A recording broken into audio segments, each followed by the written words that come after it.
Menanggapi sindiran Ketua Umum PDI Perjuangan Megawati Soekarnoputri soal rebutan menteri untuk pemerintahan selanjutnya, Wakil Ketua Umum Partai Gerindra Habibur Rahman bilang tak merasa tersindir. Habib menyebut itu pernyataan normatif. Megawati paham soal dinamika pembentukan kabinet, yang terpenting menurut Habib tujuan sebagai menteri mengabdi pada negara. Pernyataan Ibu Mega tersebut menurut kami adalah pernyataan yang sangat normatif ya, dan tidak tendensius. Sebagai orang yang pernah menjabat presiden, Ibu Mega paham sekali dinamika pembentukan kabinet di awal pemerintahan baru ya. Tentu banyak pihak ingin jadi menteri atau menginginkan kadernya menjadi menteri. Yang terpenting adalah bagaimana meluruskan niat ya, bahwa menjadi menteri itu bukan untuk kepentingan pribadi atau kelompok saja, tetapi untuk kepentingan mengabdi kepada rakyat, kepada bangsa, dan kepada negara. Kita mengerti bahwa Pak Prabowo tentu akan menempatkan orang ya yang tepat pada posisi yang tepat.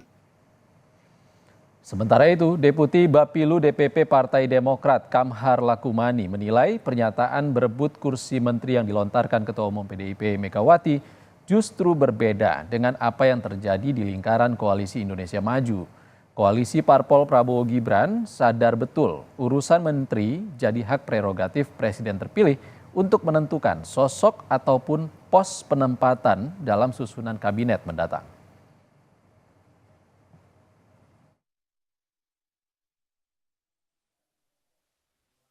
Apa yang beliau sampaikan dan kenyataan yang kami saksikan berbeda. Tak ada satupun partai politik yang tergabung di Koalisi Indonesia Maju yang terindikasi saat ini berebut untuk berapa porsinya di kabinet, karena semua taat asas menyadari sepenuhnya bahwa siapa saja berapa komposisi atau porsi dari tiap-tiap partai politik pada komposisi kabinet mendatang, termasuk siapa-siapa saja menempati pos apa saja. Kami menyadari sepenuhnya ini adalah hak prerogatif Presiden terpilih Pak Prabowo Subianto. Semuanya taat asas dan mengedepankan itu dalam relasi antar partai politik yang tergabung di Koalisi Indonesia Maju. Jadi benar, the right man in the right place. Orang yang tepat di posisi yang tepat, begitu kata Ketua Umum PDI Perjuangan dalam pidato politiknya di Rakernas menyoal tarik-menarik kursi menteri yang disebut Mega sudah sampai ke telinganya. Bahkan Mega menyebut kini kursi menteri jadi rebutan banyak pihak. Padahal di masa kepemimpinannya dulu, ia justru lebih memilih merampingkan kabinetnya dengan jumlah menteri 33 yang disebutnya kabinet profesional.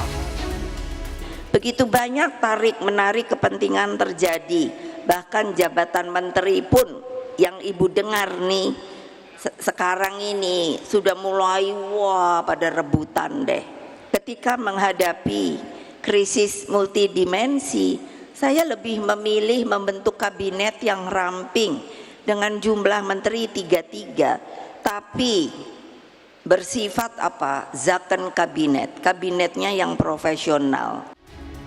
Sebelumnya, Badan Legislasi DPR sepakat menghapus pembatasan 34 kementerian. Nantinya, jumlah kementerian akan diserahkan kepada Presiden. Ini adalah berdasarkan permintaan kemarin beberapa anggota dan bahannya sudah kita bagikan baik draftnya. Oleh karena itu, saya berharap nanti diskusi kita, karena ini cuma menghapus dan hanya menghilangkan angka 34 dari sisi kementerian, dan juga kemarin didukung oleh pendapat kawan-kawan bahwa kita dalam sistem presidensil, kita serahkan sepenuhnya kepada presiden yang untuk menentukan jumlah kementerian yang dibutuhkan. Jika kita melihat jumlah kementerian dari masa ke masa, di masa kepemimpinan Presiden B.J. Habibie ada 39, era Presiden Abdurrahman Wahid atau Gus Dur 37, Megawati Soekarnoputri 33, sementara di era SBY 36, dan di era Joko Widodo 34. Lalu benarkah jumlah kementerian di masa kepemimpinan Prabowo Gibran berdasarkan visi misi agar produktif kepada rakyat? Ataukah hanya sekedar politik akomodasi? Tim Liputan, Kompas TV.